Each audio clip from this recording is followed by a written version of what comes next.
Hello दोस्तों, नमस्कार। आज मैं वैभव लक्ष्मी की कथा सुनाने जा रही हूँ। आप भी बोलिए जय वैभव लक्ष्मी माता की जय।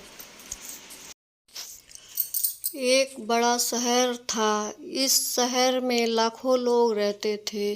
पहले ज़माने के लोग साथ साथ रहते थे और एक दूसरे का काम आते थे, पर नया ज़माना के लोग स्वरूप ही अलग सा है। सब अपने अपने काम में रहते हैं, किसी को कोई परवाह नहीं होता है। परंतु घर के सदस्य को भी एक दूसरे की परवाह नहीं होती है। भजन कीर्तन भाव दया माया प्रकोप जैसा संस्कार कम हो गया है। शहर में बुराइयां बढ़ गई हैं।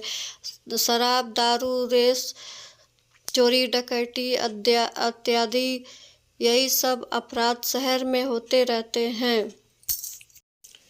कहावत है कि हजारों निराश में एक अमीर आशा छिपी होती है। इसी तरह सारी बुराइयों को बावजूद में अच्छे अच्छे लोग भी रहते हैं। ऐसे ऐसे लोगों में शीला और उनके पति की गृहस्थी मानी जाती है। शीला और उनके पति ईमानदार से जीते थे। वे किसी की बुराई ना करते थे, प्रभु के भजन में रहते थे। ऐसे ही समय व्यतीत हो गया। गृहस्थी की आदर्श गृहस्थी थी और शहर के लोग गृहस्थी की सहारे करते थे। कर्म गति और अकल है, विधाता के लिखे को कोई नहीं मिटा सकता। इंसान का नसीब पल भर में राजा को रंक और रंक को राजा बना देते हैं। इसलिए वह गलत रास्ते पर चल निकले या करोड़पति के बजाय रास्ते पर भटकते हुए भिखारी और उनकी स्थिति थी।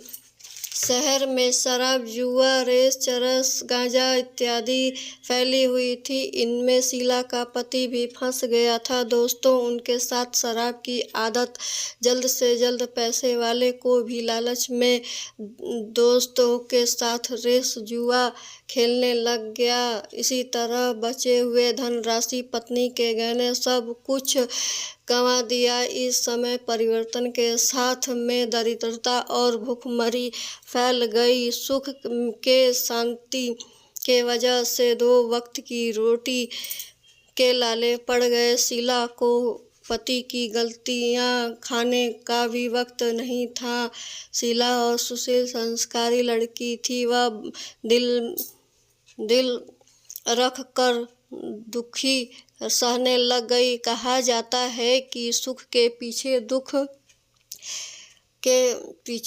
आता है, इसलिए दुख के बाद सुख आए। तो ऐसी श्रद्धा के साथ शीला प्रभु भक्ति में लीन हो गई। इसी तरह वह दुख सहते सहते प्रभु शक्ति के लीन में व्यतीत करने लग गई। अचानक एक दिन दोपहर में उनके द्वार पर किसी ने दस्तक दी। शीला ने सोचा कि ये मुझे गरीब के घर में इस वक्त में कौन आया है। घर में बिठाने के लिए कुछ भी नहीं था। अतः शीला ने शकुला की एक फटी हुई चादर पर उनको बिठाया। माताजी ने कहा, क्यों शीला, मुझे पहचानी नहीं? शीला ने सकुचा कर कहा, माँ, आपको देखते ही मन खुश हो रहा है, बहुत शांति हो रही है। ऐसे लगता है कि मेरे बहुत दिनों बाद ढूंढी हुई वो आप मिली हैं, पर मैं आपको पहचान नहीं सकी। माँ जी ने हंसकर कहा, क्यों भूल गई? हर शुक्रवार को लक्ष्मी जी के मंदिर में भजन कीर्तन होता है, तब मैं भी आती हूँ। वहाँ हर शुक्रवार को हम मिलते हैं। पति गलत रास्ते पर चला गया। तभी शीला बहुत दुखी हुई और दुख की मारी वह लक्ष्मी के मंदिर में भी नहीं जाती थी। वहाँ के लोग सब के नज़र में भी उसे शर्म आती थी। यह दास्त पर जोर लगा कर वो वहाँ माता जी को याद कर रही थी। मधुर वचन से भक्ति और कभी कभी तू भी दिखाई नहीं देती, इसलिए मुझे हुआ कि तू क्यों नहीं आती है, कहीं बीमार तो नहीं है।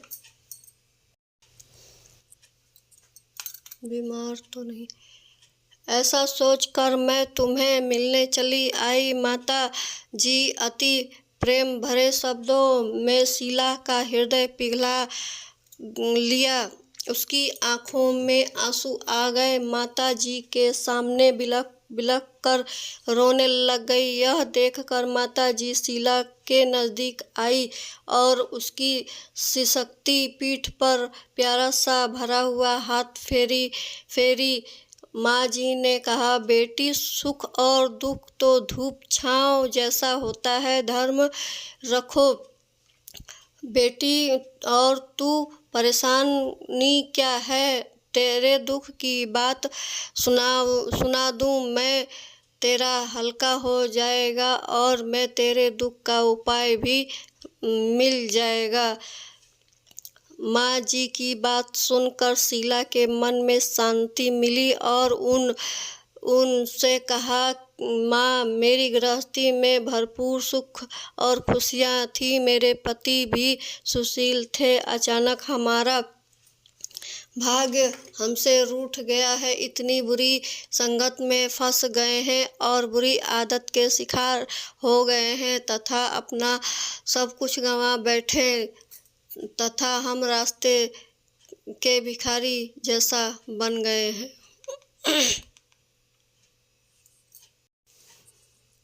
हे माँ धन लक्ष्मी, आप जैसे शीला पर प्रसन्न हुई, उसी तरह आप व्रत करने वाले सब पर प्रसन्न होना, सब सुख शांति देना। जय धन लक्ष्मी माँ, जय वैभव लक्ष्मी माँ। धन्यवाद।